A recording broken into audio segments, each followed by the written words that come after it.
Hello! எல்லாத்துக்கும் வணக்கம்ங்க.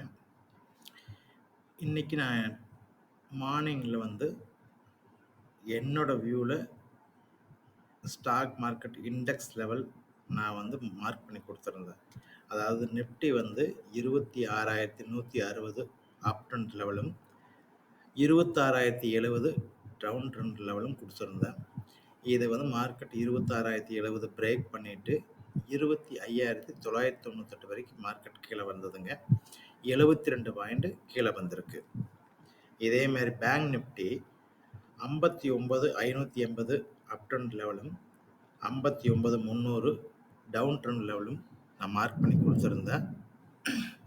59,300 break பண்ணிட்டு 59,252 வரைக்கும் வந்துச்சுங்க. 48 பாயிண்ட் வந்திருக்கு.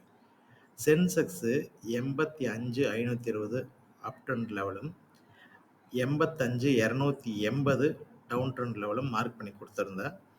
இதுல 85,280 பிரேக் பண்ணிட்டு 85,053 வரைக்கும், அதாவது 227 பாயிண்ட் கிடைச்சிருக்குங்க. இது இன்னத்த நான் குடுத்த லெவலோட ஃபீட்பேக் ரிசல்ட் கிடைச்சிருக்கு. நான் டெய்லி மார்னிங் 10 to 11க்கு என்னோட வியூ லெவல நான் உங்களுக்கு போஸ்ட் பண்றேன். மறக்காம எல்லாரும் பாருங்க. நான் யூஸ்ஃபுல்லா இருக்குன்னு நினைக்கிறேன். உங்களோட ஃபீட்பேக் நீங்க குடுங்க. Thank you. மீண்டும் நாளை காலை சந்திப்போம்.